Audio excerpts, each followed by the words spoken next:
Welcome back to The Critical Gentleman. Today we're going to talk about the difference between an ETA movement and in-house movements. There's been a lot of talk lately about which is better, and I'd kind of like to set the record straight, so stick around and we'll hash it out.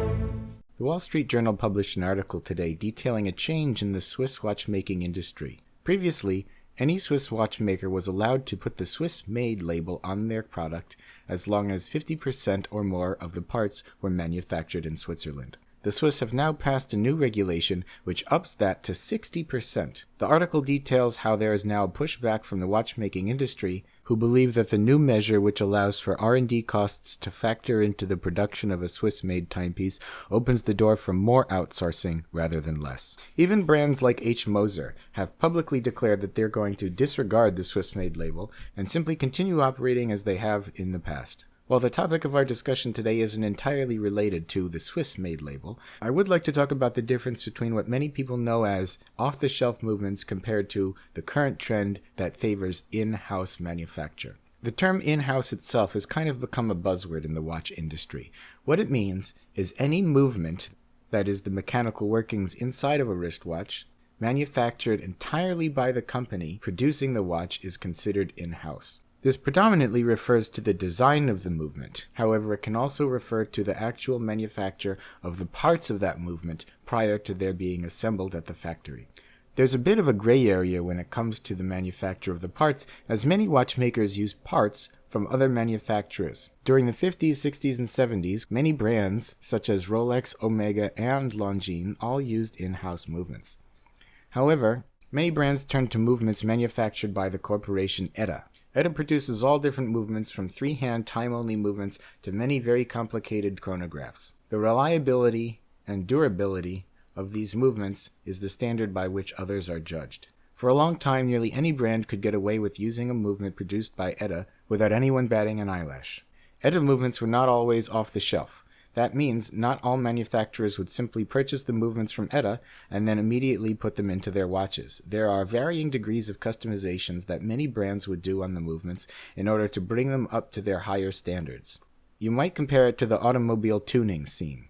Just because you buy a perfectly good Honda Civic doesn't mean that with a little more work and a little more money, you couldn't make it perform even better. And that's what many brands did. For example, Breitling and Omega are two brands who commonly have used ETA movements that they've then customized themselves. This customization can refer to something as simple like engraving the logo on the rotor, or as complicated as completely refinishing the entire movement, upgrading various parts, and even adding functionality. For example, Omega's coaxial movement, which they tout as having invented themselves, is really just a modification of the standard ETA movements. They refinish the movements to a higher degree and install a new coaxial escapement. Now, does taking an ETA movement, completely disassembling it, refinishing it, modifying it, and changing the way it works completely still count as using an off-the-shelf movement? Well, that's something that watchmakers and customers may disagree on, and a lot of it is left up to marketing.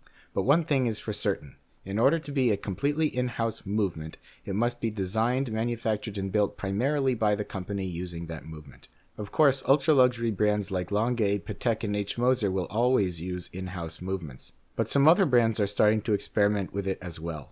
Nomos, in Germany, has made a name for themselves both with their Bauhaus designs and their highly refined in-house movements. Similarly, Breitling and Tudor have begun experimenting with in-house movements themselves. In 2009, Breitling announced their B01 movement, which is a completely in-house designed column wheel chronograph with vertical clutch. This movement made such waves in the watch industry that Breitling is gaining new respect and in fact has shared this movement with Tudor in exchange for Tudor's also in-house time-only three-hand movement. Now, a question worth asking is, why is an in-house movement better than an ETA movement or any other off-the-shelf movement such as Sellita or Miyota? Now, the short answer is that it isn't necessarily. In fact, the track record and reliability of ETA movements is so good that many watchmakers have relied on them for decades without fail. However, an in-house movement offers certain advantages over an ETA movement. What factors go into a watchmaker's decision whether to use an ETA movement, modified or otherwise, compared to an in-house movement, is a formula that both you and I would simply have to guess. If I were to wager, I would guess that it is some combination of cost efficiency compared to marketability across the demographic that brand is hoping to attract. One reason manufacturers may be moving towards the in-house movement trend is because ETA movements will soon be hard to come by. The company is owned by Swatch Group, who has recently told the watchmaking world that they will no longer be supplying ETA movements or parts to outside manufacturers.